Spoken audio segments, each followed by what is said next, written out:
You see, one of the most silent ways a man gives his power away is through over-explaining himself. It sounds harmless, even polite, but at its core, it's a deep psychological need for approval. Every time you feel the urge to justify why you did something or why you didn't respond a certain way, you're unconsciously saying, "Please understand me so I can feel okay." That is emotional dependence disguised as communication. A man grounded in his truth doesn't need to explain it repeatedly. He operates from self-trust, the kind that doesn't seek validation or reassurance.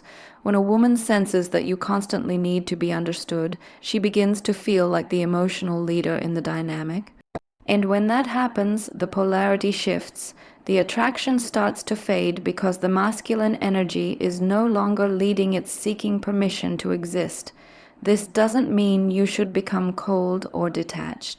It means your words must come from certainty, not insecurity. Speak once, clearly, and with calm conviction. Let your actions carry the rest. Silence, when grounded, communicates more confidence than 1,000 explanations ever could. The truth is, people will always interpret your behavior through their own lens.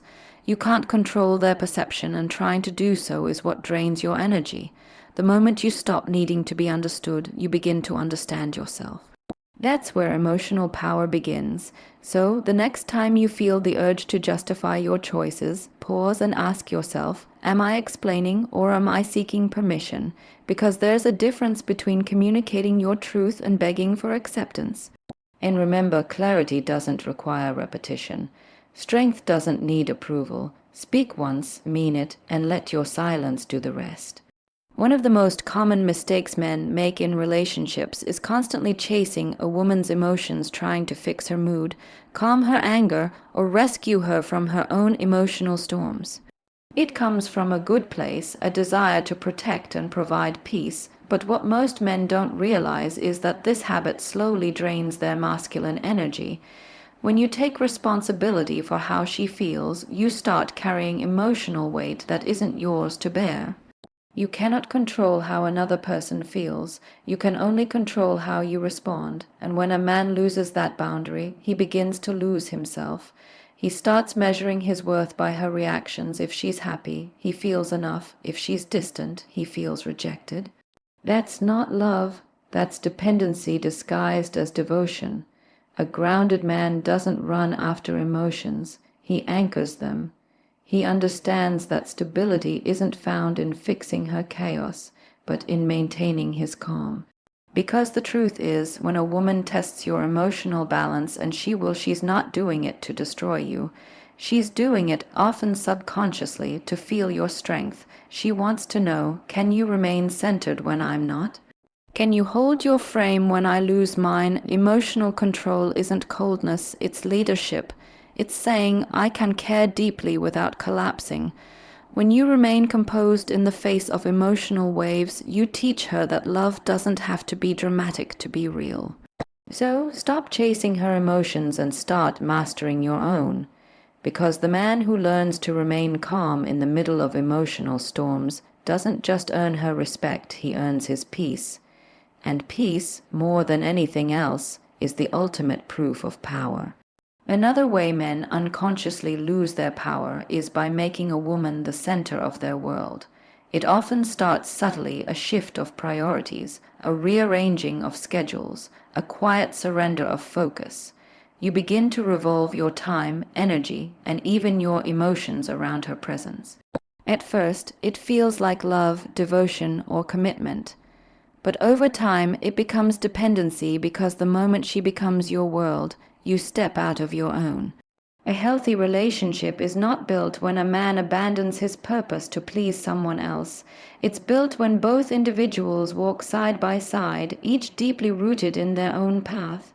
The strongest attraction a woman feels is toward a man who is grounded in something larger than her, his mission, his values, his growth. That sense of direction is what creates safety and respect.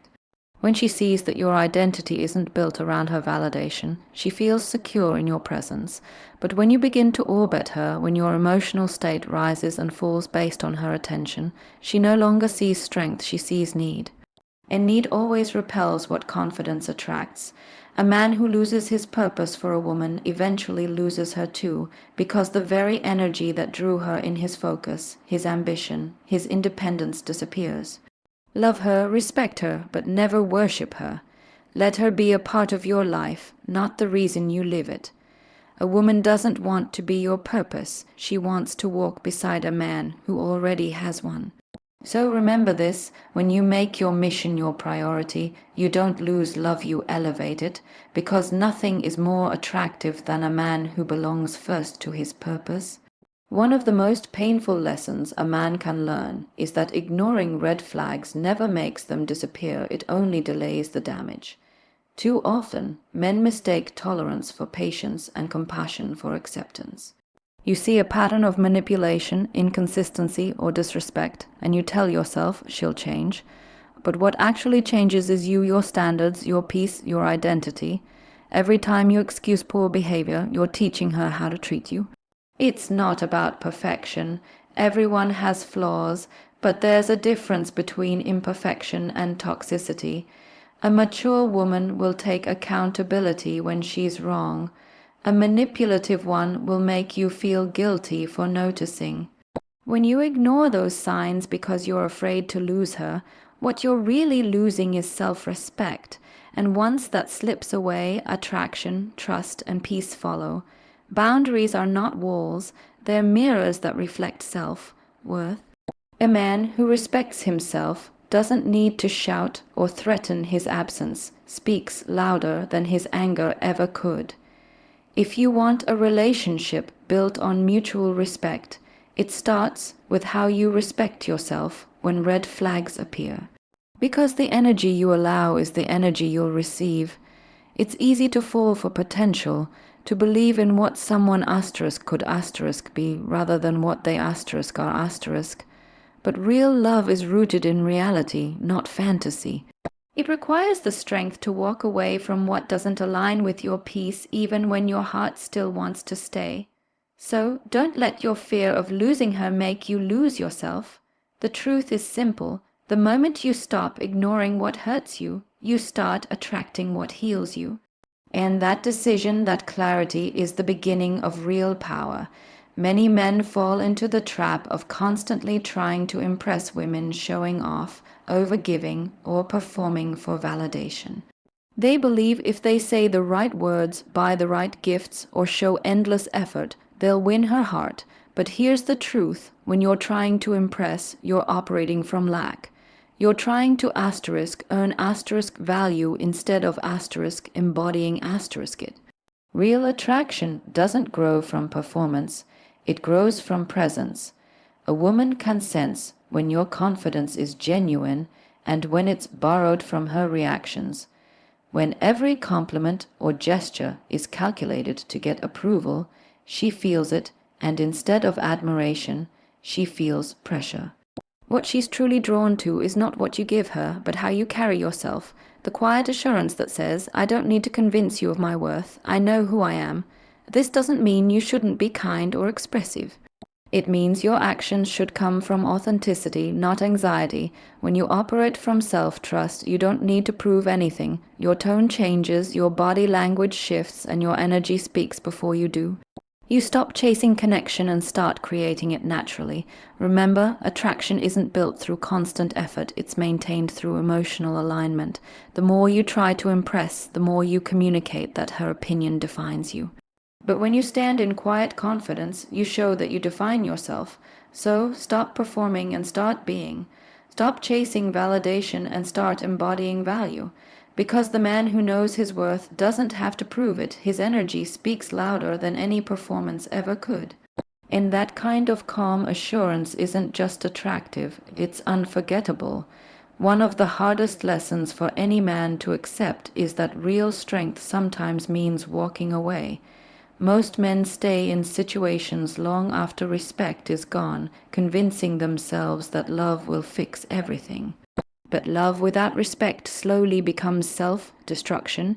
You can give, forgive, and compromise, but when you start sacrificing your self-worth to keep someone, that's no longer love, that's fear.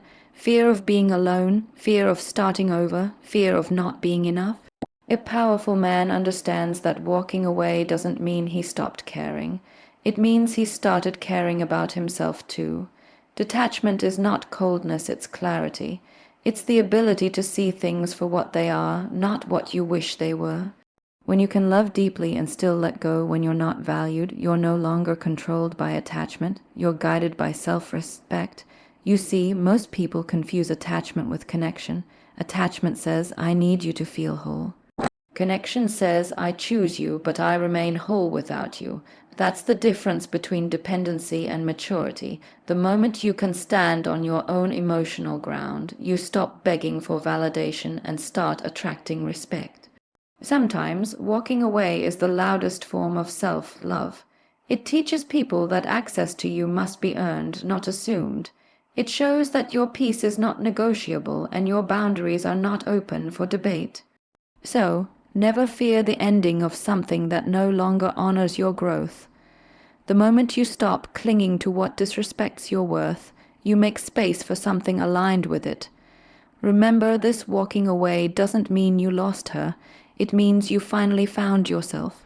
And that discovery is the beginning of true power.